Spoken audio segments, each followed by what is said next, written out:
જય સ્વામિનારાયણ બહેનો, જય શ્રી કૃષ્ણ. કેમ છો? આજે આપણે ઉનાળામાં બધી બહેનોને સતાવતું હોય કે ઉનાળામાં કયા શાક બનાવવા. તો આજે આપણે ગવાર ઢોકળીનું શાક બનાવશું. એના માટે આપણે લઈશું ચણાનો લોટ છે, છાશ, પછી ગુવારનું શાક તૈયાર કરેલું છે, પછી આપણે રાઈ, જીરું, મેથી, તમાલપત્ર છે, સૂકા મરચાં છે, હિંગ છે, લાલ મરચું, હળદર, મીઠું, ધાણા જીરું, ટામેટું છે અને ગાર્નિશ માટે આપણે ધાણા લઈશું અને આપણે તેલ લઈશું. તો સૌપ્રથમ આપણે પેન ગરમ મૂકી એમાં થોડું તેલ લઈશું, 1-2 ચમચી જેટલું.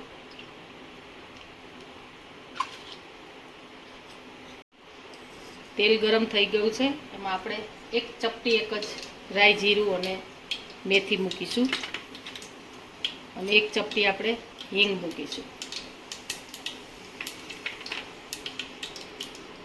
પછી આપણે એમાં છાશ વઘારીશું.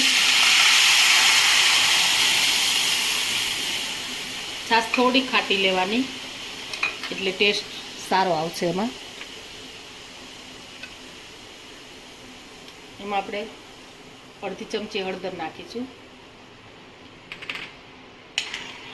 હવે છાશને આપણે ઉકળવા દઈશું, ગરમ થાય.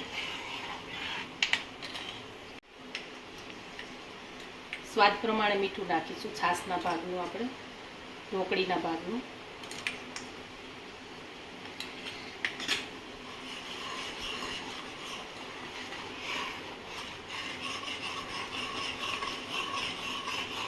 છાશ આપણી સરસ ઉકળી ગઈ છે. એમાં આપણે ચણાનો લોટ લઈ લઈશું. આ એક વાટકી એક ચણાનો લોટ લીધો છે મેં.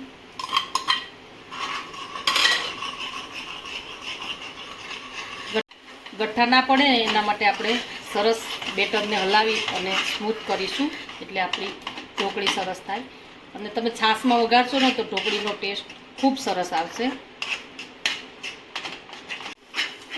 આપણે આ બેટર તૈયાર થઈ ગયું છે.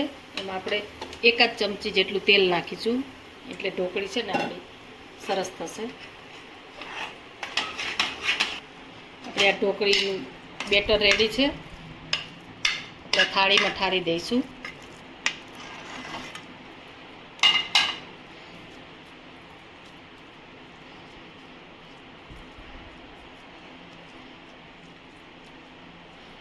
હવે એને આપણે 10-15 મિનિટ ઠંડી થવા માટે મૂકીશું. આપણે આ ઢોકળી ઠંડી થઈ ગઈ છે, તો આપણે એના પીસ કરી લઈશું.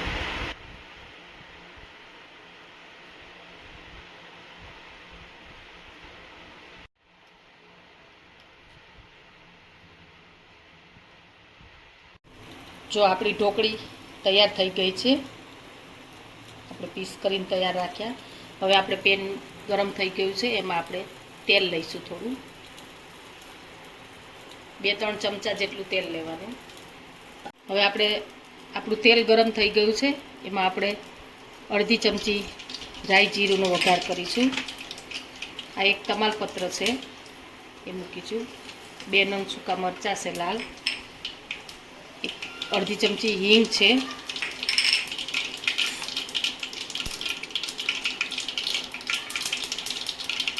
આપણે વઘાર તેલમાં થોડી હળદર અને થોડું મરચું મૂકીશું. પછી છાશ વઘારીશું. આ 1 વાટકી છાશ લીધેલી છે.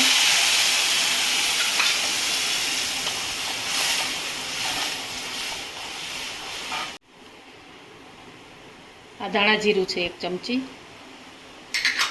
અને 2 ચમચી આપણે મરચું છે લાલ.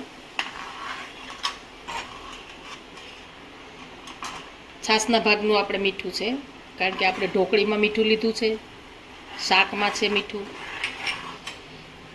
અને 1 નંગ ટામેટું છે.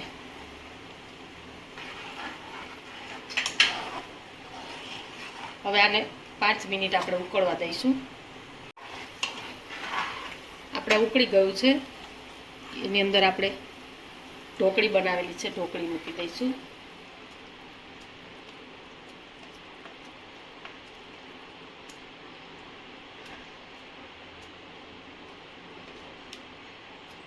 આપણે ગવારનું શાક મેં પહેલેથી તૈયાર કરેલું છે, શાક અંદર મિક્સ કરી દઈશું. બસ આપણે આને 5 કે 10 મિનિટ થવા દઈએ.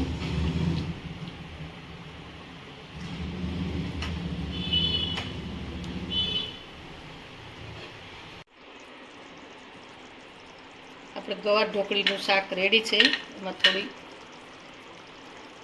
કોથમીર નાખીશું. જો તેલ છૂટું પડી ગયું છે તમે જોઈ શકો છો. ધીમા ગેસે થવા દઈએ ને એટલે આપણે તેલ બધું જેટલું હોય એટલું છૂટી જાય. હવે આપણે એને સર્વ કરીશું.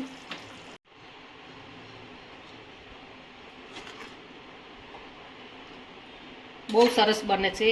આ એકચ્યુઅલી કાઠિયાવાડી ગુવાર ઢોકળીનું શાક નામ છે આનું. એકવાર તમે ચોક્કસ ટ્રાય કરજો. આપણે તૈયાર છે આપણું ગુવાર ઢોકળીનું શાક, અને એને આપણે લીલા ધાણાથી ગાર્નિશ કરીશું. એને તમે રોટલી ભાખરી કોઈ પણ જોડે, પરોઠા કોઈ પણ